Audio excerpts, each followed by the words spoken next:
So our third question is from Aaron. Aaron has a similar question to what David had, but it's actually an interesting nuance on this.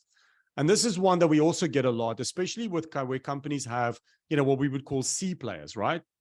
And Aaron says, my question is how to properly track high achieving salespeople who are resistant to KPI measures like calls per week, quotes per month, follow-up percentage, etc.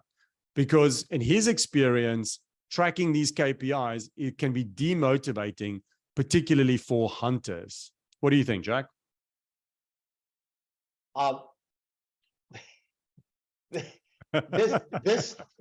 This particular question haunts me. Right. And I'm a blunt guy, and I'm speaking direct, right at you. And that is, I'm questioning what the kind of culture you have in your company. What is the culture such that high achievers would be resistant to tools that could enable them to be even more successful? Whatever we're doing in terms of measurement and tracking and KPIs, they should be in the best interest of increasing the sales. And if our salespeople are compensated based upon higher performance, then bring it on.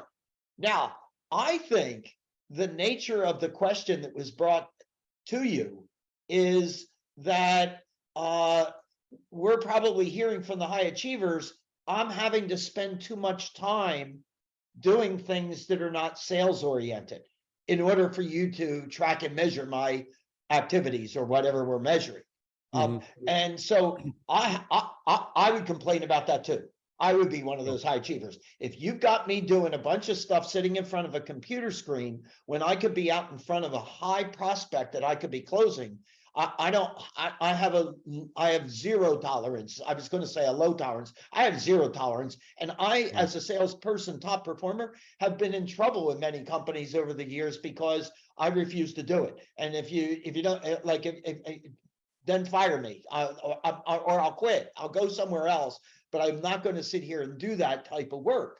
Well, that's not the answer. It's not that I'm resistant to you doing that. It's just I don't want to do the clerical aspects of it. So, if you don't have an assistant, you are one. So are we supplying assistance to our high achievers in order for this data to become available for tracking and measuring? Because wherever I've gone, high achievers want to be measured. They want the numbers. They want to stand up in front of people and say, look at my numbers up there on the board. I do a lot of sports analogies when it comes to sales. Sports teams are run better than most businesses, right?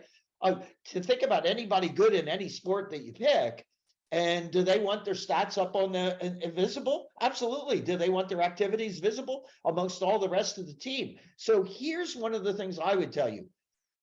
Buy the book Relentless by Tim Grover and have all of your salespeople in the company read that book, because Tim Grover worked with the top sports people, whether it's Michael Jordan or Kobe Bryant or Tiger Woods, and it takes you through the fact that these guys were all about measurement and broadcasting results. So I just think the culture needs to be relooked in Aaron's company. That's where I came out.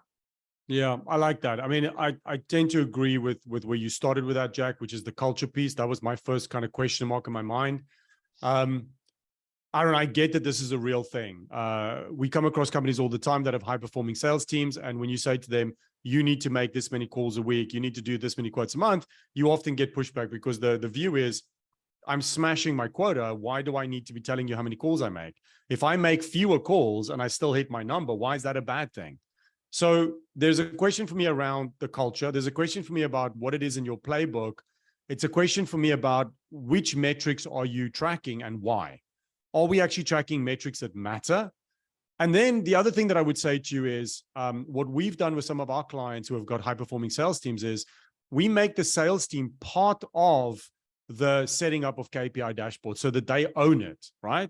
So instead of saying to them, I think we should be tracking. What I'd rather do is sit them down and say, right, you guys are the A team, you're SEAL Team 6, you're smashing it. Let's look at what are the leading indicators of success. But the things that make sense to you to track, where you can hold each other peer-to-peer accountable. Because if you look at Kobe and Jordan and these guys, what they loved was almost like showing off to their friends as to some of the leading indicators of success. So how can we get some of that competitive spirit into the way that you manage this team, as opposed to dictating to them measures which they might not perceive as valuable? And what we've created for our clients is a system that we call Unpack. And what we do with Unpack every week, it's simple. It's 8 minutes per salesperson. And we put the onus on the salesperson to report back, as opposed to a sales manager going, what have you done? What have you done? What have you done? Which is something that high achievers hate, right? They hate to be chased. So Unpack is very simple. Firstly, the U is update on actions from last week. I committed to doing these 3 things last week. It's either done or not done. I don't want war and peace. I don't want in progress. I don't want excuses. Was it done or was it not done? The end. The N is numbers. Present back to me your dashboard. So the dashboard that we created together, where are you against your numbers? 3, the P, pipeline. What are your highest priority deals that you're going to sign next? And where are you overall in your month, your quarter, and year to date? A is actions. What are the actions that I'm going to take in the next week to address anything that's in my pipeline? And the C is calendar. And this is really the interesting one. If you're doing it remotely, you share your screen and you show your calendar. And I want to see that you've blocked out the time to take the actions that you say you're going to take. You do that for me in 8 minutes and we're good. And when we've run that system with high performers, they feel like they own it. They have to come prepared. It's more peer-to-peer accountability than it is somebody cracking a whip over their heads. And that's managed to get us much better results with high-performing teams. So that would be my suggestion. Man, that was awesome. And let me just go back in closing to that high achiever resistance.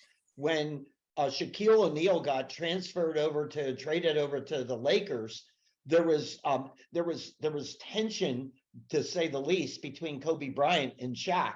And the tension was because Kobe was aspiring to get better every day and measured himself on all these different metrics. And Shaq was resistant, saying, hey, I'm already one of the best. I don't need to be there, right? So what is your, Aaron, who are your high achievers? Are they Shaq or are they Kobe? Because I want a team of Kobe's. And again, Shaq set a lot of records and played for a lot of winners. But at the end of the day, if I have a sales team, I want guys that are aspiring to get better all the time. And maybe one final thought on that, Aaron, and this is just something for you to keep in mind. If you have high performers in your team, but they don't want to play ball, they don't want to follow the playbook, the scalability of your team is going to be very hampered by that. You know, the metaphor that I use is, if you have a room full of people and they all have the flu and you bring in someone healthy, the healthy person gets sick, not the other way around. So if you now go out and hire salespeople who are very coachable, prepared to follow the playbook, enthusiastic, energetic, and you put them into a room with quote unquote high performers, so people that are hitting quota, but that have big egos, and I have my own style and I don't have to follow the playbook, your business is not going to scale past that point, because you're now being held ransom by high competence, low core value aligned salespeople. So there's going to be a glass ceiling in the growth of your business, unfortunately.